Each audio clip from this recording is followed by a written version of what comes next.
Habla Luis López Pascuali y deseo contarles un viaje.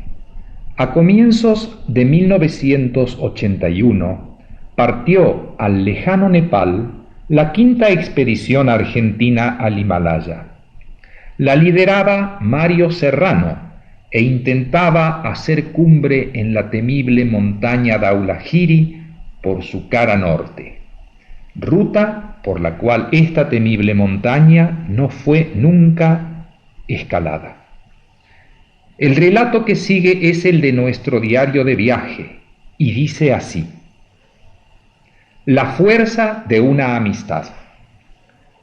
Cuando Mario llegó muy temprano, una mañana, a casa, saludándome con una sonrisa solamente, me mostró el permiso que le había otorgado el gobierno del Nepal para entrar a la región del Dhaulagiri con su expedición. Siempre que hablaba con él, quedaba entre fascinado y convulsionado. Mi espíritu de viajero y mi amor por las emociones intensas me habían llevado a la casa mayor y la casa submarina, pero había un punto donde se detenía la alta montaña que estaba por encima de mis recursos físicos y emocionales.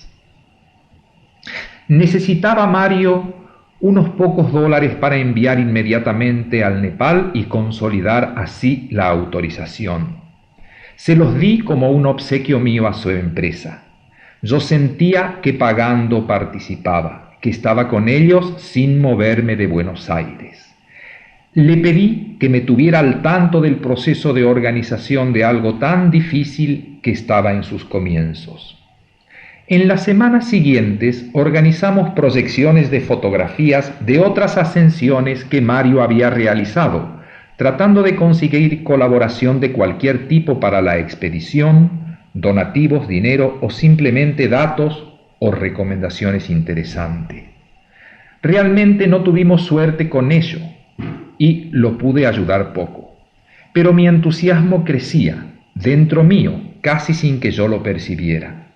Mi emoción fue grande cuando me propuso que fuera el médico de la expedición durante los aproximadamente 5 meses que duraría. Tuve que decirle que no podía hacerlo, pero que quizá pudiera visitarlo en el campamento base en algún momento significativo para llevar mi apoyo médico y de amistad a él y sus expedicionarios. Esta alternativa lo puso muy alegre y me pidió que lo hiciera. Desde entonces mi vida toda cambió.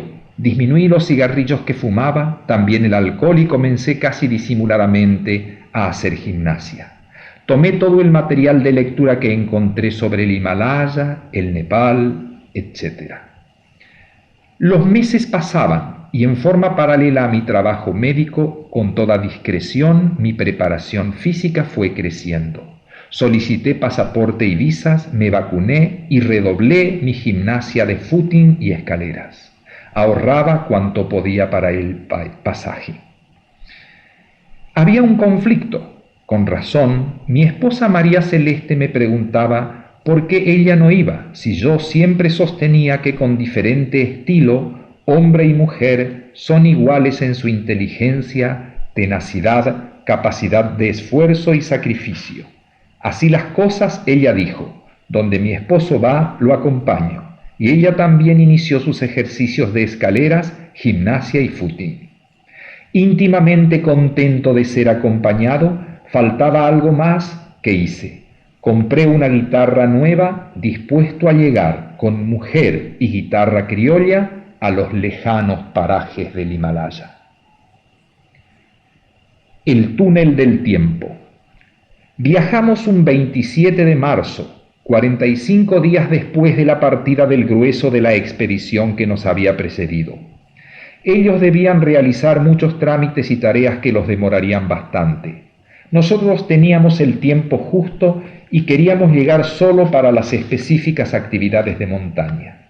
Volamos 17 horas hasta Frankfurt y sin salir de los aeropuertos, 8 horas hasta Nueva Delhi y luego 2 hasta Katmandú.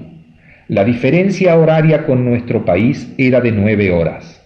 La diferencia histórica, social y cultural era de siglos. Había cambiado todo. Pequeños y antiguos coches japoneses circulaban por la mano izquierda, eludiendo vacas sagradas que dormían en la calle.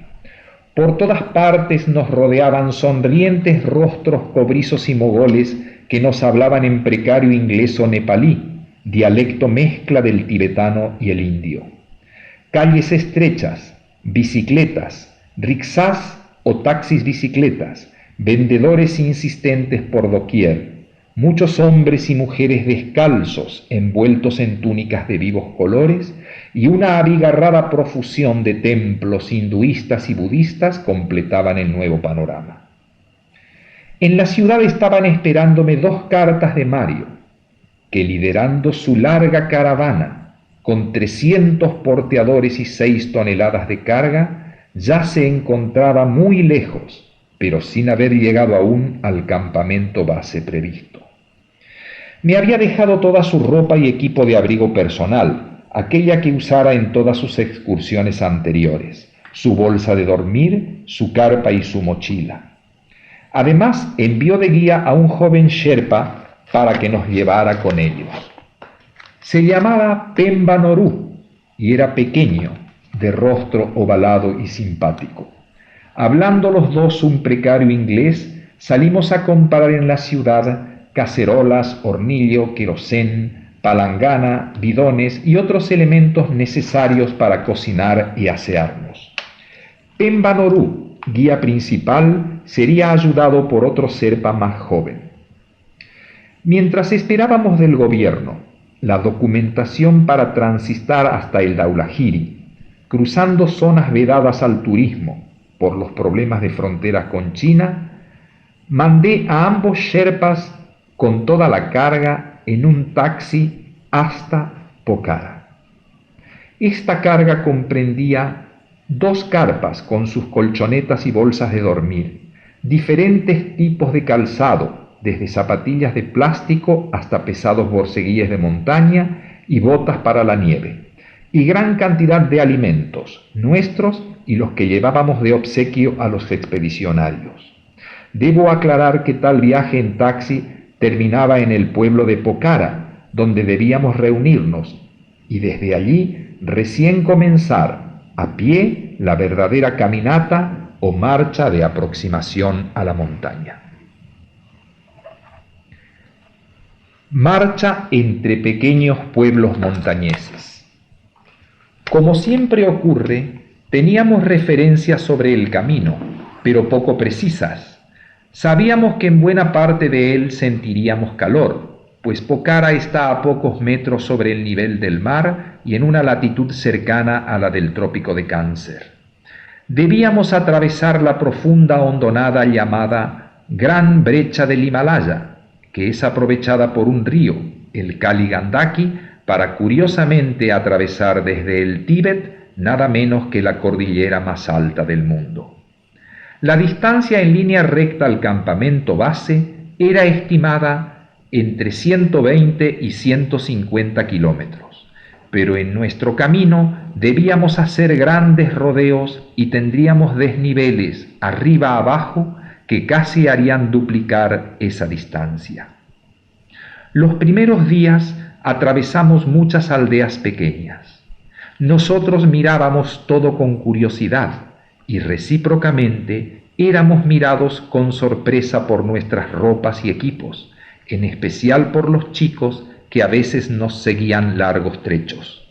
Muchos nos saludaban diciéndonos "no más té", mientras juntaban sus manos en actitud de oración. Era un saludo de cortesía al que contestábamos sonriendo discretamente e inclinando la cabeza. Hombres y mujeres nepalíes eran prevalentemente indis, es decir, con características raciales similares a las nuestras, salvo la cobriza piel. Vimos muchos chicos muy bonitos, hombres delgados y apuestos, y mujeres, algunas realmente hermosas, con su círculo rojo de pintura en la frente, aros y adornos en el ala de la nariz y a veces en el tabique nasal. Realzaban su figura con túnicas de vivos colores. Todos descalzos, todos caminando, y todos o casi todos llevando algo a la espalda, en un bulto, grande o pequeño, siempre sujeto a la frente por una vincha de fibra vegetal. Nos impresionaron singularmente los porteadores de oficio, que viven acarreando 30 o más kilogramos en la espalda, caminando descalzos entre las filosas piedras, horas y horas, con todos los climas y siempre con su misma humildísima ropa. Si sonreíamos, hacían lo mismo. En la gente encontramos serenidad, cordialidad y timidez mezclada con una viva curiosidad. Contratados por nosotros iban 5 porteadores, 4 de ellos muy jóvenes. Con ellos nuestro sherpa se entendía en el idioma local. La población de estos villorios era numerosa. Agrupaban en la margen de los ríos o riachos, alguna en la cumbre de los cerros, siempre cerca de una fuente de agua. Cultivaban las laderas con trigo, arroz y sorgo, construyendo previamente terrazas escalonadas. Pronto comprendimos que estos alimentos solo alcanzaban para el consumo humano. El resto del terreno, pedregoso, tenía escaso pasto y no habían animales como vacas, cerdos, caballos, pues no habían alimentos para ellos. Solo alguna vaca o búfalo para obtener leche, algunas gallinas montaraces y nada más. El agua estaba contaminada por las deyecciones y debíamos filtrarla, hervirla o clorarla para no contraer severas infecciones intestinales. Nuestra marcha seguía en estas zonas de montaña de porte medio por caminos pedregosos bien definidos, donde de tanto en tanto había cúmulos de piedra que servían para sentarse y para que los culis apoyaran su carga y descansasen. Las jornadas de marcha se iniciaban a las 7 horas y se hacía una parada de 2 horas a las 11 para luego continuar 4 horas más. Según el esfuerzo, se descansaban unos minutos cada media o una hora. Aproximadamente a las 5 de la tarde se elegía un lugar para acampar y se desempacaban los bultos. Allí siempre éramos rodeados por curiosos, grandes y chicos, que observaban nuestras carpas de vivos colores y todo el equipo como si fuéramos nosotros algún circo ambulante que se detuviera.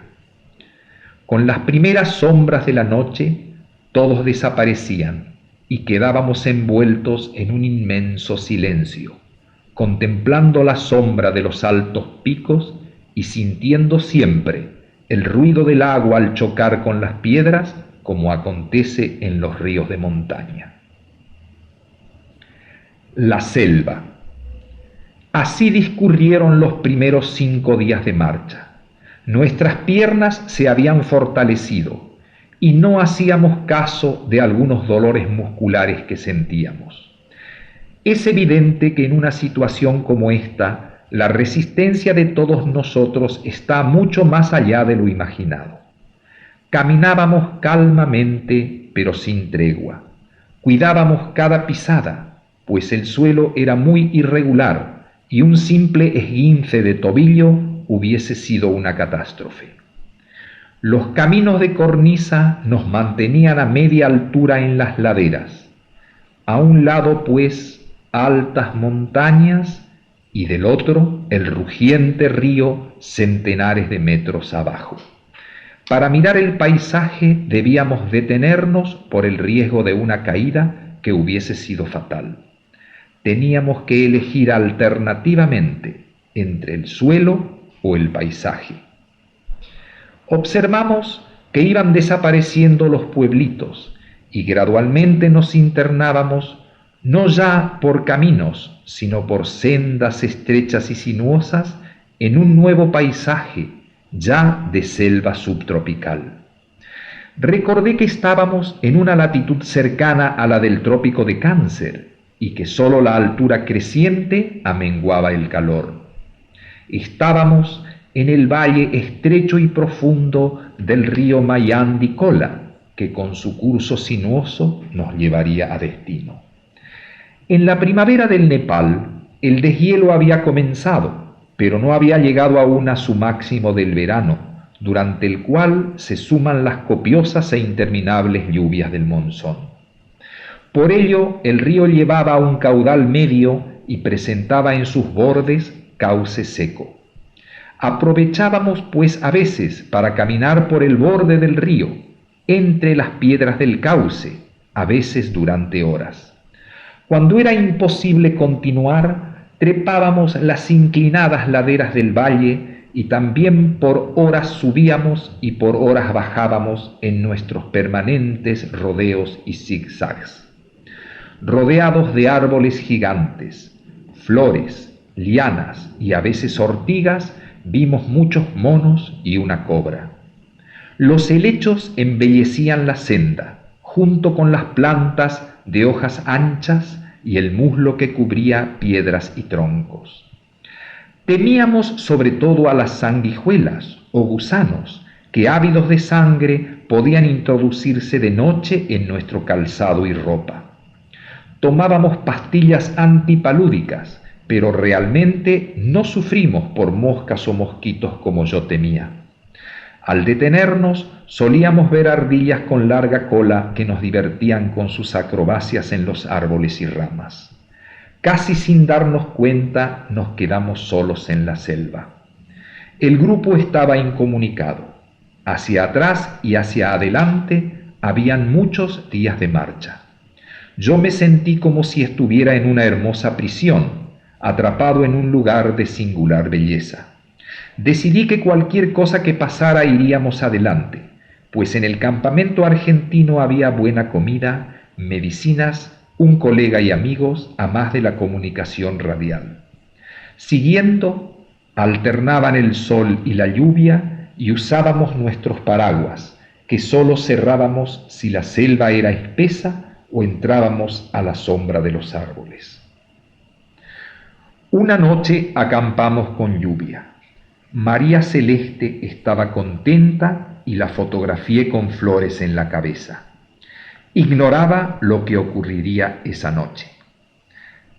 Al día siguiente, con esa resignación oriental que uno adquiere, seguimos caminando y caminando.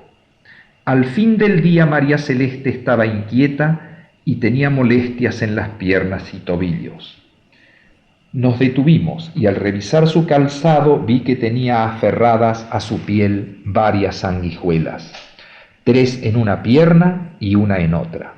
Cuando le quité las medias, sus piernas estaban totalmente ensangrentadas y las heridas dejaban manar sangre que no coagulaba. Opté por ponerle medias limpias para que favorecieran la coagulación.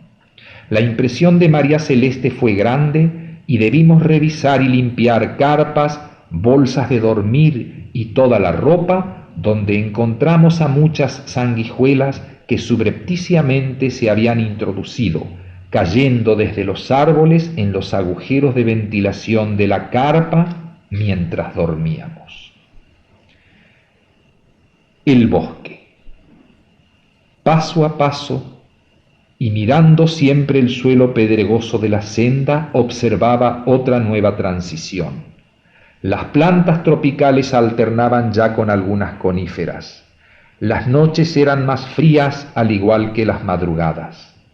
Las montañas más altas con trepadas y bajadas que se hacían casi interminables. Yo miraba los sherpas y porteadores que parecían no cansarse nunca, sus pies descalzos sobre las piedras filosas y frías. Mis reflexiones me habían entretenido varias horas. Al mirar nuevamente el paisaje creí que estaba en los bosques de nuestra cordillera sur, altos picos nevados, laderas pobladas de coníferas y ya manchones de nieve en tales laderas, y luego hasta en el piso por el que caminábamos. Cambiamos calzado y ropa solo nosotros. Los porteadores caminaban inmutables, descalzos en la nieve. Go Danger. Habíamos arribado a un sitio de 3.500 metros de altura, donde la vegetación terminaba abruptamente y el río que seguíamos se congelaba, apareciendo su glaciar de origen.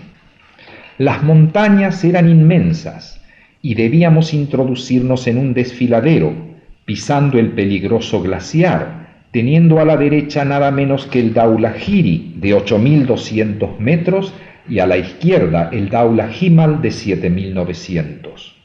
Ya al pernoctar sentimos ruidos como de truenos. Sabíamos que eran las peligrosas avalanchas de nieve o hielo que caían sobre el camino a recorrer. Los porteadores decidieron volver y quedamos solos con los sherpas varias horas. Al anochecer, la suerte nos favoreció, pues había otro grupo de porteadores que estaba al servicio de una expedición canadiense cercana y acarreaba leña desde el bosque hasta ese campamento cercano al argentino y debían tomar nuestro camino.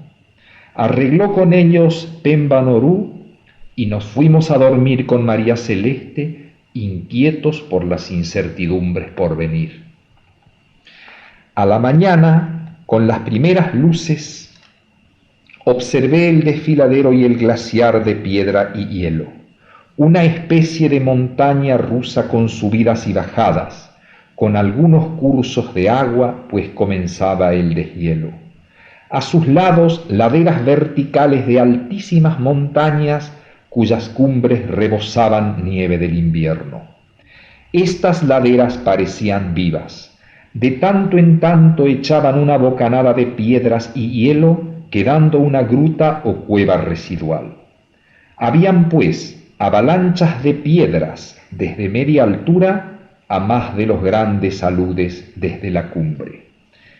La calma había cesado. Sherpas y porteadores estaban inquietos. Iniciamos la marcha sobre el glaciar que ondulaba permanentemente. Nosotros pisábamos donde lo hacían los sherpas, sabiendo que la nieve fresca a veces tapa las peligrosas grietas. Habían puentes de hielo, bajo los cuales circulaba el agua de deshielo. También allí prisaba primero el sherpa, estudiando la resistencia, luego los pies descalzos de los porteadores y finalmente nosotros. Observé que los porters, sin anteojos para el brillo solar, llevaban los ojos semicerrados para no quedar ciegos. De pronto oímos delante nuestro como una explosión de bomba y una gran nube blanca de nieve. Estaba lejos, pero el grupo se conmocionó. Debíamos caminar 18 kilómetros así, subiendo de 3.500 a 4.500 metros donde estaba el campamento base. Yo experimentaba más fatiga que la habitual por la altura y pensaba caminar despacio, ahorrando energías. Pero fue imposible. Todos apuramos el paso. Los porteadores se desgranaron, yendo cada uno a su manera, lo más rápido que podían. Los sherpas permanecían cerca nuestro, pero nos exhortaban a caminar rápido diciéndonos continuamente en su precario inglés: «Go, danger, go, danger».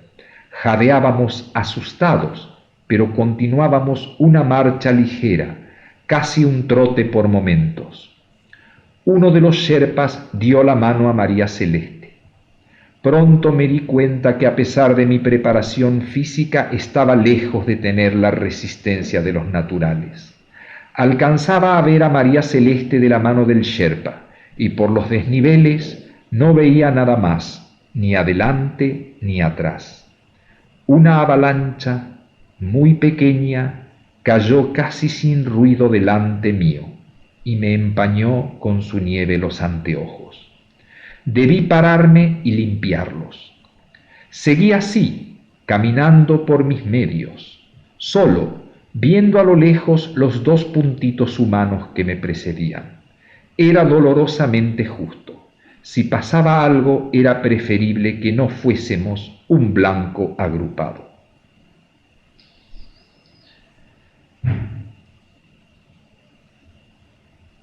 Habíamos salido a las 6:30 y nos detuvimos en un punto alto, fuera de peligro, a las 13 horas, es decir, luego de marchar 6 horas y media sin parar. Allí Pemba Noru me dio una ingrata noticia. Los porteadores nuevos habían desertado, abandonando en el suelo la carga, que ambos sherpas estaban dispuestos a reunirla en múltiples viajes. Así se fueron ellos también. Desde las 13 hasta las 19, ya oscureciendo, permanecimos solos con María Celeste, sumidos en pensamientos a veces trágicos. Llegamos a pensar que también los sherpas habían desertado. Temíamos el frío de la noche, sin carpa ni bolsas de dormir.